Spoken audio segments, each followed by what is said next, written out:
ఆంధ్రప్రదేశ్కు చెందిన ఆ మంత్రి ఉన్నట్టుండి ఎందుకు బర్స్ట్ అయ్యారు? సొంత పార్టీ ఎమ్మెల్యేకే స్ట్రాంగ్ కౌంటర్ ఇవ్వడం వెనుకున్న వ్యూహం ఏంటి? ఎమ్మెల్యే టార్గెట్ వేరైనా ఎపిసోడ్లోకి మినిస్టర్ ఎందుకు ఎంటర్ అయ్యారు? ఎవరా మంత్రి, ఎమ్మెల్యే? వాళ్ళిద్దరి మధ్య ఏం జరిగింది? Kolusu Parthasarathy AP cabinet minister and Krishna జిల్లా నూజివీడు ఎమ్మెల్యే. గతంలో పెనమలూరు నుంచి 3 సార్లు ఎమ్మెల్యేగా గెలిచిన సారథి వైఎస్ రాజశేఖర రెడ్డి హయాంలో తొలిసారి మంత్రి అయ్యారు. 2014లో వైసీపీ తరపున మచిలీపట్నం ఎంపీగా పోటీ చేసి ఓడిపోగా అదే పార్టీ నుంచి 2019లో పెనమలూరు ఎమ్మెల్యే అయ్యారు ఆయన.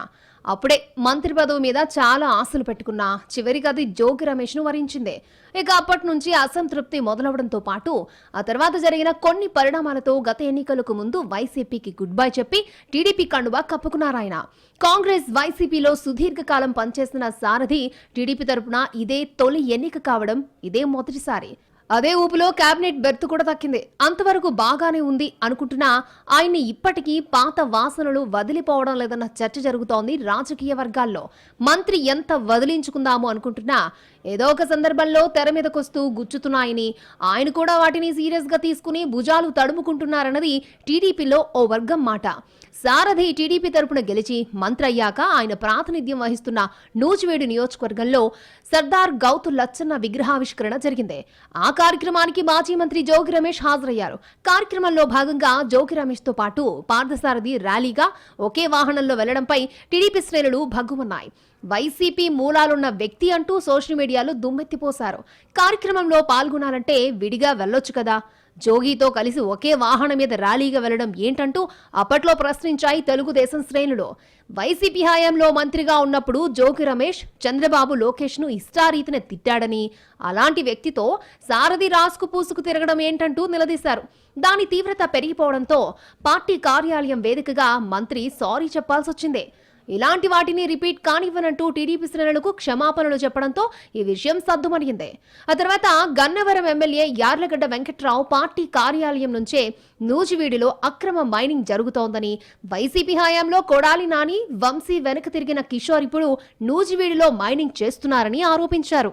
అవి నేరుగా మంత్రి పార్థసారథికే తగిలాయి. యార్లగడ్డ ఆరోపణలు చేసిన వారు ఆ తర్వాత మీడియా సమావేశం పెట్టి మరీ తాము సారథితో పాటే ఎన్నికలకు ముందే టీడీపీలో జాయిన్ అయ్యామని వివరణ ఇచ్చుకున్నారు.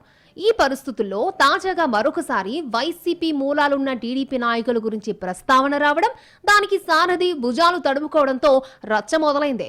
ఏలూరు జిల్లా టీడీపీ అధ్యక్షుడి ప్రమాణ స్వీకార కార్యక్రమం వేదికగా ఈ వివాదం రేగింది. కార్యక్రమంలో పాల్గొన్న దెందులూరు ఎమ్మెల్యే చింతమనేని ప్రభాకర్ చేసిన వ్యాఖ్యలు కాకరేపాయ్. టీడీపీలో వైసీపీ కోవర్టులంటూ ఎమ్మెల్యే అన్న మాటలు మంత్రి సారథికి చికాకు పుట్టించాయట. కూటమిలో కొందరు కోవర్టులు చేరారు. వారు కేర్ ఆఫ్ వైసీపీ కాబట్టి మనం జాగ్రత్తగా ఉండకపోతే నష్టపోవాల్సి వస్తుందని, ఒక్క దెందులూరు మాత్రమే కాదు జిల్లా అంతటా జాగ్రత్తగా ఉండాలని అన్నారాయన. పార్టీలో ఇప్పటికే చేరినా చేరబోతున్న వారిని ఉద్దేశించి చింతమనేని అలా మాట్లాడారన్నది ఒక వెర్షన్. అసలు ఆయన టార్గెట్ మంత్రి కాదని వేరే నాయకులను ఉద్దేశించి పరోక్షంగా అంటే అందుకు మంత్రి అనవసరంగా రియాక్ట్ అయ్యారన్న చర్చలు జరుగుతున్నాయి. వైసీపీ నుంచి వచ్చిన వారి గురించి చింతమనేని పదే పదే బాధపడుతున్నారని, చంద్రబాబు, లోకేష్ పార్టీ అధిష్టానం అనుమతి లేకుండా ఎవరూ పార్టీలో చేరలేదన్న విషయాన్ని గుర్తించుకోవాలని సారథి అనడం హాట్ టాపిక్ అయిందే. అన్ని రకాలుగా స్కానింగ్ చేసి పరిశీలించిన తర్వాతే వైసీపీ నుంచి టీడీపీలో చేర్చుకున్నారని, వాళ్లను కలుపుకుని వెళ్లాలి తప్ప వివాదాలు సృష్టించుకుంటూ వెళ్లడం సరికాదని మంత్రి చేసిన వ్యాఖ్యలు చర్చనీయాంశమయ్యాయి. అధినేత ఒప్పుకున్న తర్వాత చేరికలపై మళ్లీ వివాదాలు సృష్టించడం తగదన్నారు సారథి.